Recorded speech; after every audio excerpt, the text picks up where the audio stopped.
to another edition of The Goalpost, where we discuss football analysis, what we do inside analysis, discuss what is trending in the world of football, and we give you the latest news.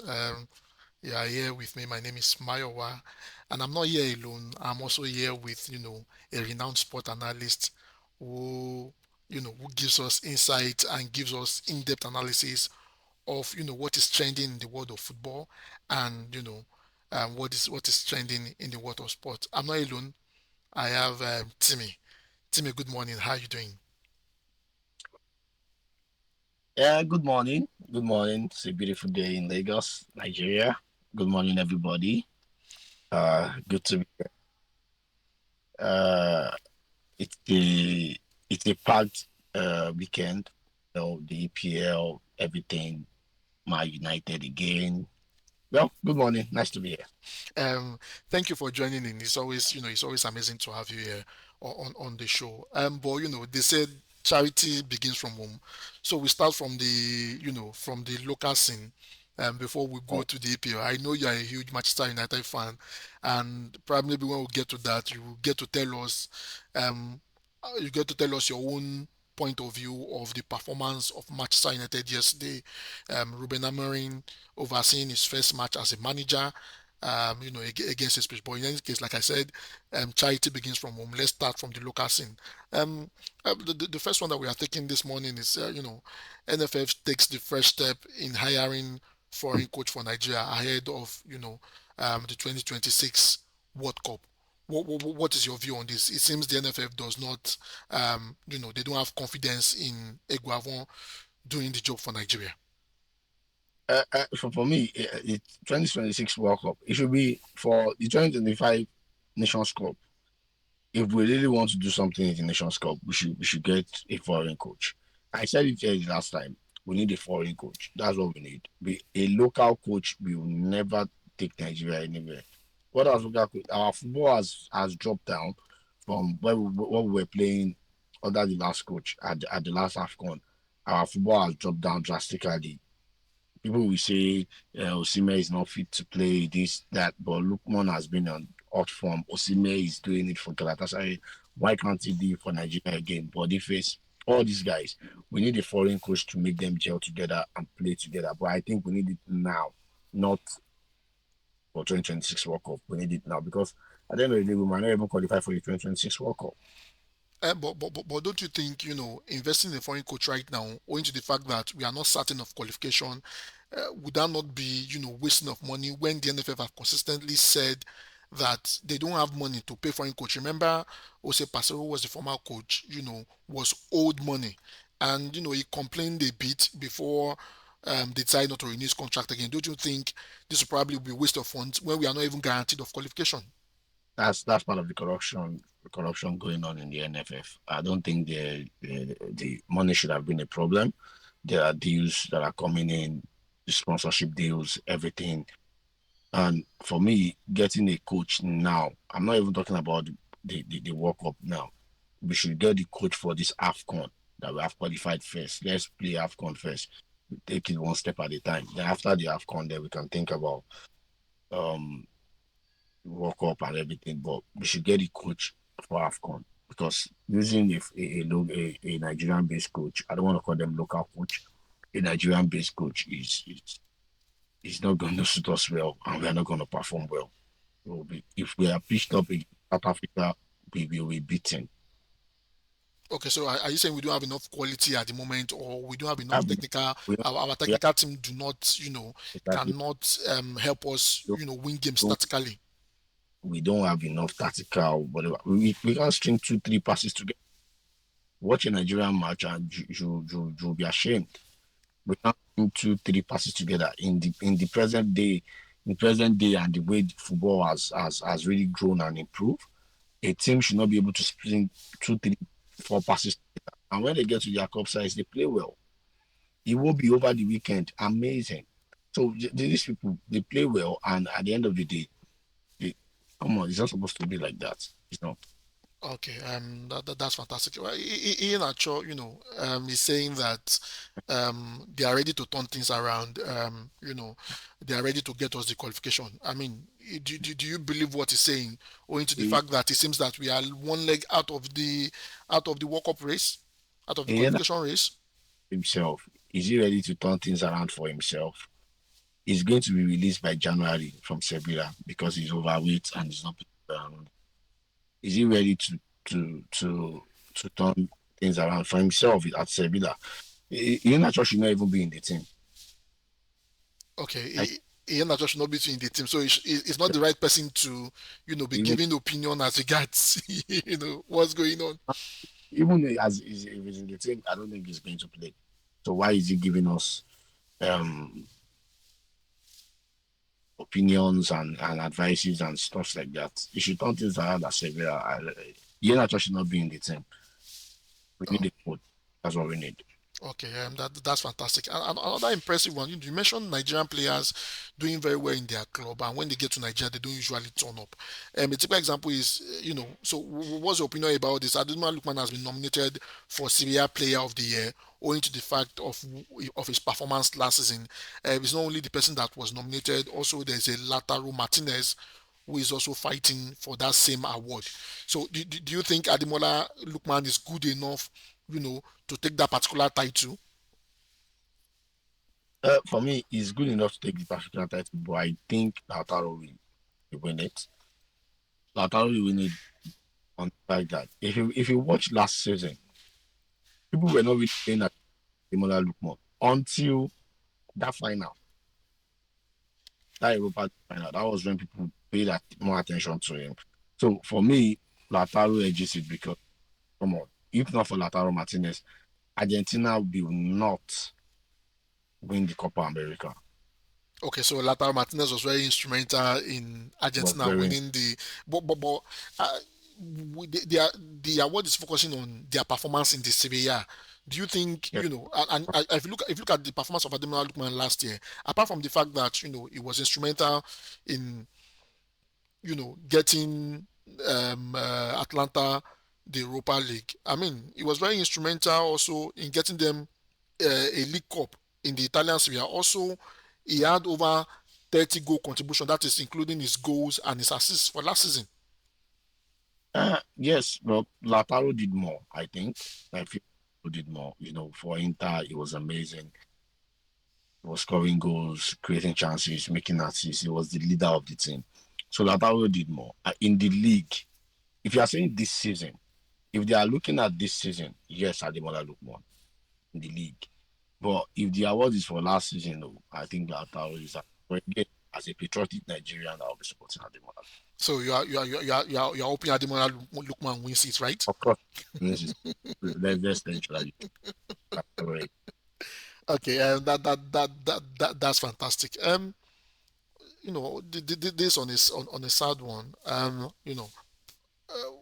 There are news that there is a petition written by a particular group.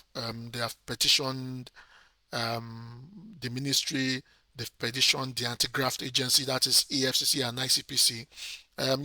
Investigative report alleges that 20 billion naira has been misused by the NFF, and we've had cases where players have been complaining. Where we've had cases where match bonuses are being owed for over 2 years. So, what's your take on this particular issue? For me, that's the normal day-to-day running of any Nigerian organization, and the NFF is also a Nigerian organization, and that's the normal day-to-day running. Corruption everywhere, and that's also represented in the play because the corruption that happens in the association itself is being brought to the field of play, and that's why we're not playing anything. That's why they will not make the right decisions. That's why a player that has not played for in the first team for months will be called up. A player that is not doing anything will be called up. A player that is overweight will be called up. A player that knows somebody in the NFF will be called up. So these are the things that happen. So the corruption that happens in the NFF is being brought on the field of play. So these things, if you keep stealing money and keep going away with money, at the end of the day, they will come and say, we don't have money to pay coach. We don't have money to pay this. And whereas these people are stealing the money. So I just feel the EFCC should um the culprits should be brought to book and they should make scapegoat of them so that at least the next people that are there, they will not tamper with the funds and everything will go fine. Well, no, going further to that, there was news that broke that the Super Eagles, they have yet to receive their match bonuses. You know, there was this news that CAF released the money to the Nigerian FA since over 5 months ago, and that's over $4 million. And the Super Eagles players, they have yet to receive their match bonuses or bonuses accrued from that particular um competition. What's your take on this particular issue? That's what I'm saying. It's the normal things that happen. I feel since the CAF, maybe the bonuses should be paid to the players directly now. I think it should be done that way. The bonuses should be paid to the players directly. Because how could you give an association money? And this you will expect these players to come and play with their blood, sweat, and tears and everything and struggle and play for Nigeria. They won't. Who is gonna get injured when he's knowing that this match bonuses will not come in handy? Why are they stressing these players? Why are they doing this? Why are they stealing the money? It's crazy. Really, really crazy.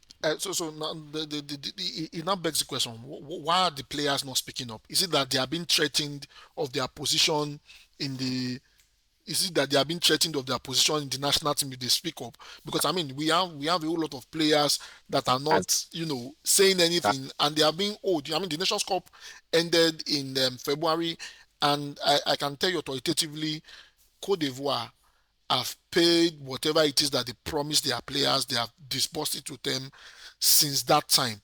Are we saying that cannot happen, and our players are not saying anything? they can't say anything now because the next Nations Cup is coming. Anybody that talks now, they will not call the person for Nations Cup. A particular John Ogu, I don't know if you remember him, Yes, I remember. John Ogu. Something happened one time and he came out to actually talk and say things are not supposed to be like this, things are not supposed to be like this. And that was the end of it. That was last time he was being called.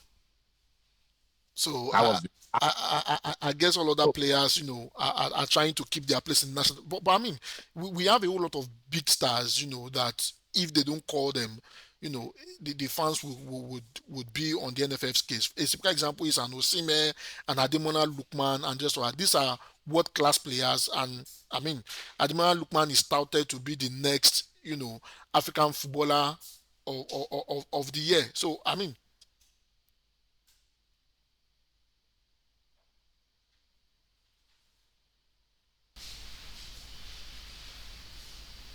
yeah. Can you hear me? yeah. Yeah, so I mean, Ademola Lookman is being touted to be the next African footballer of the year. Is it that because are they scared to speak up? There is an Osime, there's an Ademola Lookman.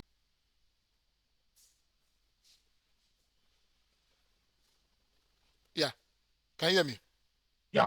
Yeah, so I mean, Ademola Lookman is being touted to be the next African footballer of the year. Is it that because um, are they scared to speak up? There is an Osime, there's an Ademola Lookman. These are Those players ones are, that have those ones are paid their dues, and if they are not playing, if they are not being invited, a whole lot of fans would be on the NFF's case. and I think those ones are not scared to speak up. They just don't want a clout around their name per se. Ademola Lukman is very reserved. He doesn't really talk. So do you expect somebody like that to come and speak up? He won't. Iwobi will never speak up because Nigerians don't really like Iwobi that much. Oh, Osimhen, Osimhen that we all like, the last time issues happened between him and Finidi, he got a backlash. So how do you expect these people to come and talk? but if Everybody, Osimhen, but if, I'm just saying, if Osimhen had did the same video he did when he had issues with Finidi, don't you think people would have sided him? Does Osimhen really need the money? That's another thing. But That's another. even though they don't need the money, I know, I know. this I is their understand. sweat. The more reason why NFF is not paying them is because they feel they don't need the money. Yeah, how much, do you know how much you're collecting at your club? Like, you want to come and help us achieve this small thing. So that's the mentality. But for me, I just really don't want to have this clout and this whole social media brouhaha with their name and stuff like that. They just want to play football. Okay, they don't want drama to surround their name, right? Okay, that's fantastic. Let's move over to the foreign scene, and I will start out with Rhys James. Rhys James is out injured again. I mean, coming from Chelsea, Rhys James is out injured again. Um, he just came back from an hamstring injury, and now he's injured again, and he'll probably be out for the next 2 3 months. What do you think is the way forward for Rhys James getting injured all Uh, the time? I don't know, but it's really a pity when the player gets injured like this. I feel another beautiful career about to be ruined by injuries. It's really, really a pity. I really feel sorry for him. It's really not nice players getting injured. The whole stress and trying to get back and trying to get fit again or fit again with, before you know it, you're back injured is really not good enough. I really feel pity for him. But again, I feel we are going to be having the retirement of James soon. I think in a year or two. Because come on, what else will he do if he continues getting injured? I think after this injury now, he comes back. If he should get injured again, I think that's the end. He wouldn't have the emotional um whatever to come back from it. I don't think he will be able to. I don't think he will be able to come back. Don't you think it's because of the kind of training that they go through at Chelsea that's contributing to the injury? Because I mean, this is not an injury-prone player before. He started developing this injury issue in the last 3 years, and this was not the case before.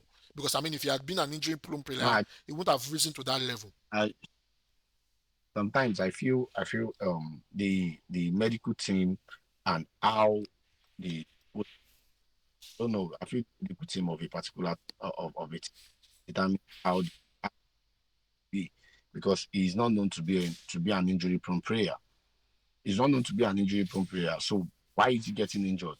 Maybe something is happening. Something is happening. I used to say something. There's something that made me more enlightened about all this. Robin van Persie, when he was at Arsenal, he was getting injured time and time. So he keeps getting injured. What's happening? Immediately he moved to Man U. See what happens. He didn't get injured. So He didn't get probably maybe the medical staff or some something the that is happening. The same thing that is happening to Man U right now. That's exactly the same thing. The players keeps getting injured. Mason Mount has been injured for only God knows when. He came in yesterday. I think he's still going to go back injured again. I don't know. It's always like that. It's always like that. It's always like that. So I think the medical staffs and all those things, they should be looked properly at. That's just it. okay. Because Okay, that's fantastic then. The special one who is in Turkey right now. Mourinho has been fined and he has been banned from one match, and this is coming up from the fact that he made some comments about the officials in their last game before the international break. They ended up winning that particular game with Amrabat scoring a very very late goal. However, Mourinho in his very controversial fashion decided to attack the officials. Yes, there were controversial calls by the referee in that particular game. But do you think this is just Mourinho trying to play on the emotions, trying to play mind game, and painting himself as the victim of the system, if we put that in quote? but there has always been corruption in Turkey, in Turkish football league. There has always been corruption, and them bringing Mourinho over, they should know that Mourinho is going to talk. He's not going to keep quiet. He's going to talk. And of course, he wants to win the league. Of course, I know it's not possible for him to win that. He himself knows it's not possible this season. Maybe next season. But this season, with the way Galatasaray is playing, it's not possible.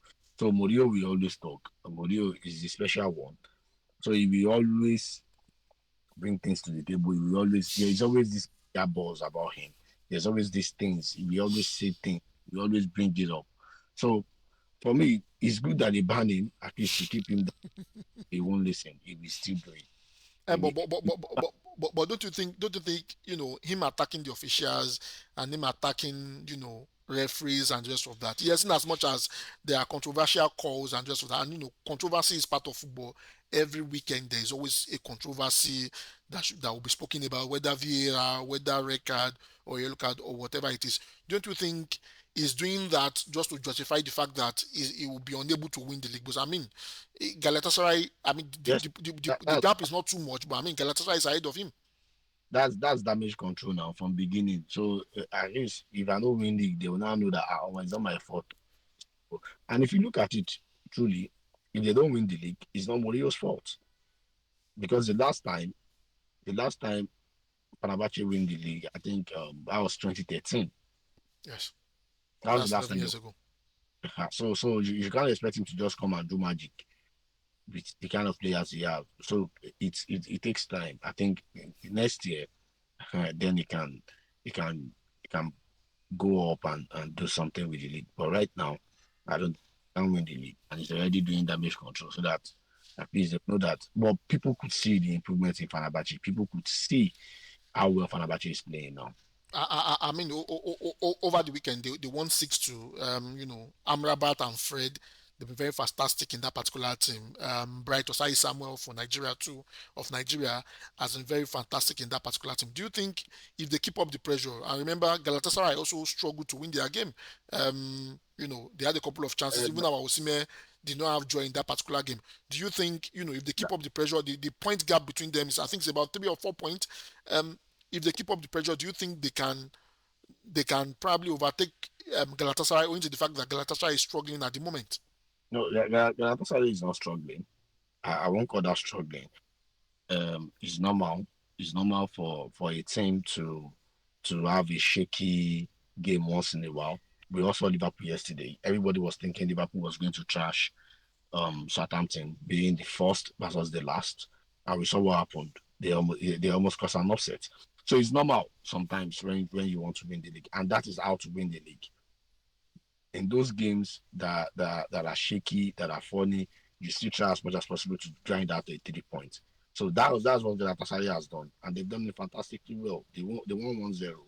The most important is getting the 3 points in those games that are shaky, those games that will normally cause an upset, those games that a draw will happen.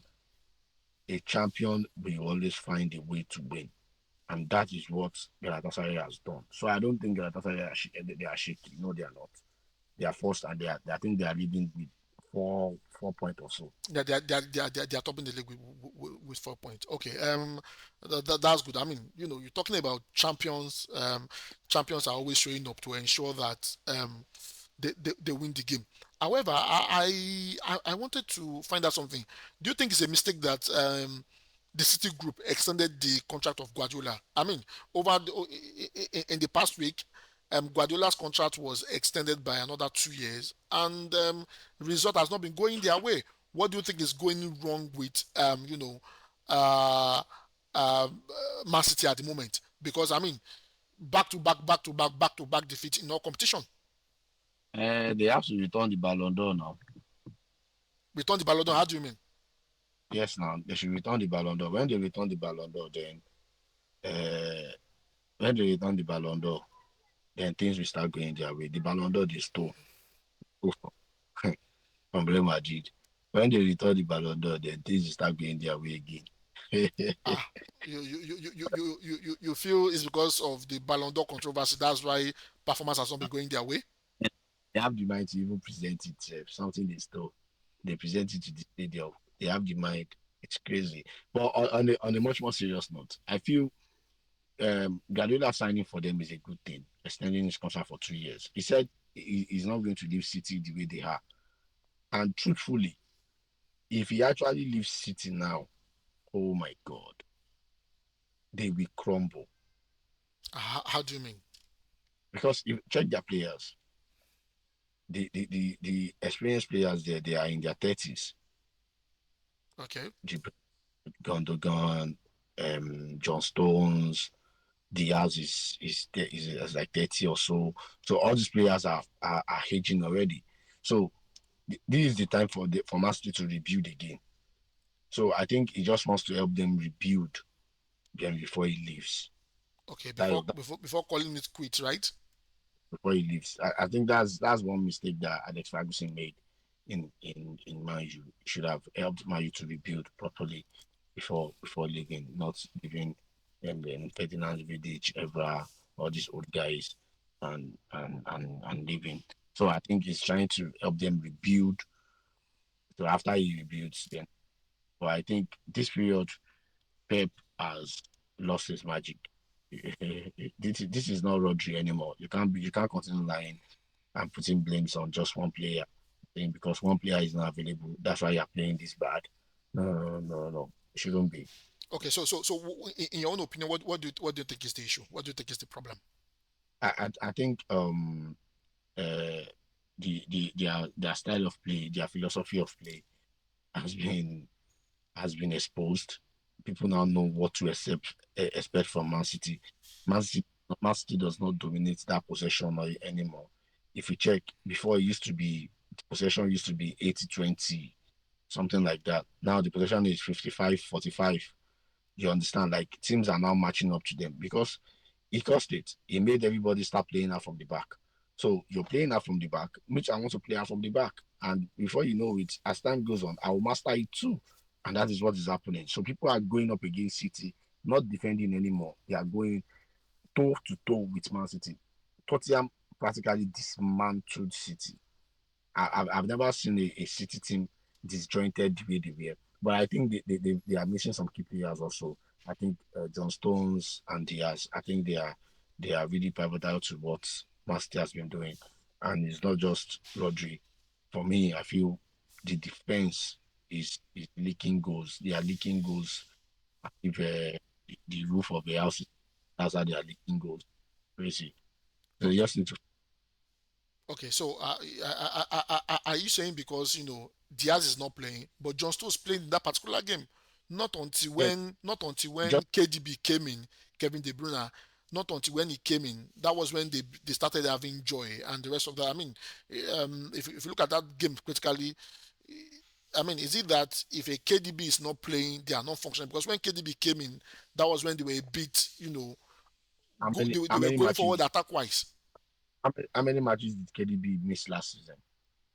I think he missed about 10 or 12 matches, if I'm not No, mistaken. I think he missed more than that, but I don't know. But KDB, I think another thing they are missing. I think Alvarez that left to Atletico Madrid, they are really missing him a lot because in the absence of KDB last season, Alvarez came in and filled their shoes, That's true. and the defense has been shaky. When Rodri was injured beginning of the season, before he got the last injury, he was injured for the first three matches or so. They Hmm. were winning comfortably. They were playing well. It was not because so that's why I'm always telling people is Rodri now because of other factors. There are other factors to these things. Folding has been down also. So these things is there also. So there are things that should be looked at. I think the January window will be busy for us. They are going to get a DM. Okay, so probably if they get a DM, that'll probably help them. If they have a DM sitting down in front of defenders, that probably break up play and keep the Another defenders covered. that affected them is the fact that they don't have another DM on the bench. If you look at them, they shouldn't have allowed Kevin Phillips go. I think if Kevin Phillips was to be around, he would have slotted in perfectly well and just try to break down the play of the opposition because they are running riot on City right now. Eh, but, but, Riot. but at the moment, even Kevin Phillips is injured one and he's not playing regularly for the club. Is for his new club. Yes, but if he was in Man City, maybe he will not be injured. That's one. But that's true. If Man City, maybe he will be playing now. That's what I'm saying. Maybe he will be playing now. Okay. So Liverpool. Do you think Liverpool has what it takes to win the league? They are 8 points clear of City at the moment. Do you think they have Of what it takes to win the league? of course. Ali slot. La la la la. Yes, they have what it takes to win. I don't want Liverpool to win though. Why? I don't want well, because they are going to time on you now Okay. on 20 Premier League ish. But I don't but but I don't want City to win also. So I think Liverpool might just win the league. Next week we determine if Liverpool wins the league or not. I mean, if Liverpool could pull up a win next week, that would be 11 points clear Liverpool, of Man City. if Liverpool beats City Yeah. next week. Mhm. So are you calling it for Liverpool at the moment? Yes, the league could be wrapped up before the new year. Okay, so if you are judging based on the performance of Liverpool, I mean they struggled yesterday. I mean, you know, it took a whole lot. And to be honest with you, I watched that particular game. I don't think Liverpool gave in their 100% performance. I mean, They were um, just they were in they were lackluster.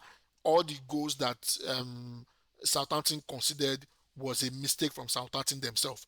Do you think Liverpool were lucky, or that is just a potential champion showing up and taking their chances when they are not even creating so much? that, that is what makes them a champion. That's Champion elect exactly rather. yes, that's what makes them champion elect. So that is that. If you want to win the league, those are the kind of games you win.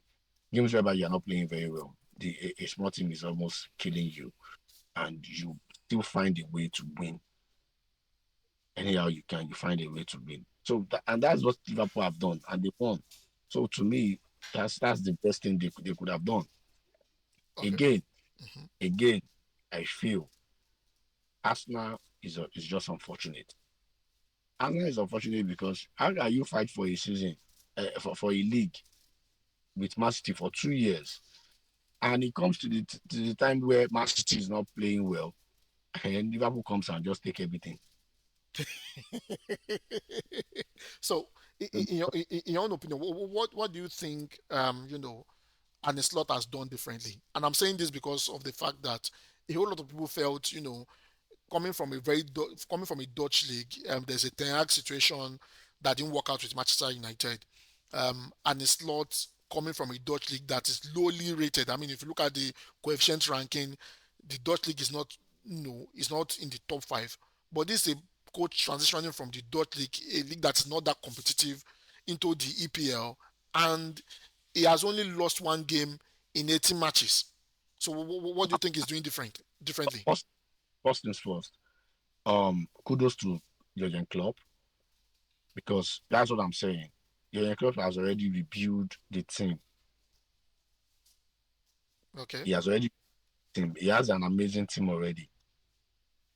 He has Gravenberg. He bought so many players already. Cody Gakpo, all these guys. He bought them already. It's just for the new manager to come and you know Put fix put up. put his Uh, spin on it, right? exactly. That's what I said. Garuda is trying to do with City. But on this issue, I like the kind of football he plays. He plays a bit of clubs football, but with more intensity now.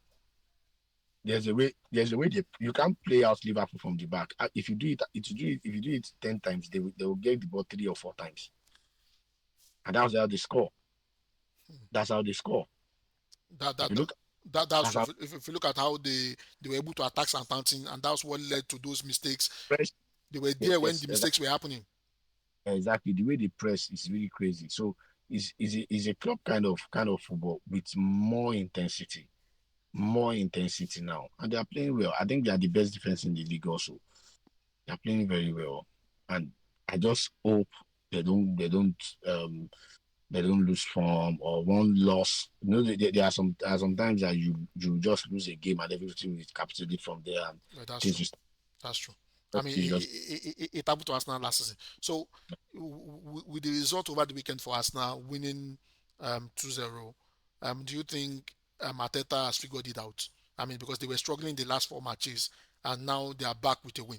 Do you think he has figured it out? And do you ma- think, the performance that Ethan Nwaneri put in, a lot of people have been, clamoring for Ethan Nwaneri to play and to get more playing time. Do you think the performance coming in to score the third goal rather 3-0 coming in to score the third goal rather, do you think that performance will be a justification for him to have an opportunity in the Arsenal team? And do you think Ateta has been able to figure it out? I feel Arteta has always figured it out. The problem with Arteta is injury. In as much as people say Arsenal needed a striker. Arsenal needed a striker. Yeah, maybe. But the most important player to Arsenal right now is Martin Odegaard. So many people were not available yesterday. I mean, on Saturday, Saturday, yeah. but they played because Odegaard is there. Odegaard has been the missing piece. Odegaard has been the miss, and I feel when Odegaard was injured, he should have been starting Nwaneri. Ethan Nwaneri, he should have been starting him, but I don't know. Ateta is stubborn. He's a stubborn manager also. That sometimes his stubbornness has paid off because if not for his stubbornness, David Raya will not be in goal and Ramsdale will not be out. So some of his stubbornness has paid off, and some of his stubbornness has also cost him. Because I feel if Ethan Nwaneri have been starting when Odegaard was injured, the team would have won some matches they actually lost and dropped. They won't drop some points they did, and there will be it will be a 3 horse race for the Premier League because right now it's actually a 2 horse race, and by weekend, if Liverpool could put a win against City, it will be lonely at the top. Lonely, lonely, lonely. Okay, now let's come to the new man in town. I mean, that's your club. Um, were you impressed with the performance of Manchester United yesterday? Uh, the players are scared. The coach said it himself. They are scared. They don't want to put a they don't want to take risk. Um, I don't know. In 2024, Pep should not be starting for Man United. It's a shame. Who should not be starting? Johnny Evans Okay, Evans. Okay, okay, okay. not be starting for But I United. mean, they have about four central defenders injured. They have yes now they could have gotten another defender instead of buying Evans when they did. That's what I'm saying. The transfer window we went ahead to get Lenny Euro and Matthias Delete. Yes, Euro got injured, but you could have played. I don't know. Evans should not be Casemiro. You can even play Casemiro back. Evans should not be starting. Evans was not really the problem though. Evans wasn't the problem. But I'm just saying, a team that wants to move forward, a player that was there some 15 years ago should not be there now. Okay. Should not be there now. So But were you impressed with the performance, the I, overall I wasn't. performance? If not for Onana saved United yesterday. Onana saved our blushes. Two clear-cut chances. The lab should have scored. The lab should have scored. But Two clear-cut chances for Onana. but do you think, and coming to this now, do you think Manchester United has the personnel to play a 3-4-3 formation? I mean, the coach has always maintained that he wants to play a 3-4-3 formation, and it We, paid we, off. we have the, Rashford scoring in less than 1 minute in that particular game. But however, we, after the goal, they were pegged back, and it was more of Ipswich playing all through. we have the players to play it. We have the players to play it. Just that injuries, that's the problem. Injuries is the problem. I feel if we have our centre backs back, everybody's fit, then you can play the right people in the right places. Dallas would be our wing back, Shaw will be our wing back, or Malaysia would be our wing back. Then the middle, everything sorts itself. Kobe Maino. I think the man does not trust Kobe Maino. I don't know, but I think he doesn't trust him. Um, Ericsson should not be starting for Man United. Uh, And this, Probably maybe he has his preference, and this is going to be a very busy week for Manchester United. They are in Europe this week. With that performance, do you think there is something Amorim can build on based on that performance? yeah, yes, yes, yes, of course, yes, of course. But you could see him. Yes, you could see him yesterday. There was a time the camera got up to him, and he was like, he was shaking his head. He was shaking his head because of the things he was seeing on the pitch. He was shaking his head. This is not how I want you guys to play. This is not what I want. This is not what I want. But again, you're in the Premier League, so be ready for it. I think is either going two ways. It's either it goes right or it goes left. He's not going to be in the middle. I just hope everything goes right. Um, I really feel bad for I really feel bad for him if things doesn't go the right way because that would be a stain on his CB. because United is a big. You see, Ten Hag will not get a big job again. Okay, the next test for him is on Thursday. I mean, Manchester United, they're in the Europa League. Um, I mean, with what you have seen so far, which of the players do you think will not cut it for the Europa League? I mean, a whole lot of players are coming back. Luke Shaw is back now. I mean, he got a couple of minutes yesterday. And do you think Amorim very making substitution quickly? Do you think that's an indication of a manager that is sure of what he's doing? I mean, Knows what he's doing. He knows what to do. The problem is, does United have the players to do it? These players can't run. They cannot run. but do you If you think want to play 3-4-3, you have to be able to run. that's true? That's true. But do you think Marcus Rashford as a number nine, do you think is very effective? Because I mean Rashford lined up as a nine yesterday, and I mean we could see the result. Yes, he got the goal. However, On, it on was not the it side, was it was not in positions where you would expect a striker to be in. Do you think eh, you know on that, Amorim is right to keep him as a number nine? is now a manager has put his faith into you. What you need to do as a player is repay the manager that has put the faith into you. If you don't repay the manager, then what does the manager do? Rasmus Island, come in. That's it. It's so simple. Under everything, like when Rashford was scoring, I was doing this. I was exactly where was he playing? Hmm. Okay, He was so playing. So I don't know, but again, Rashford is not a striker.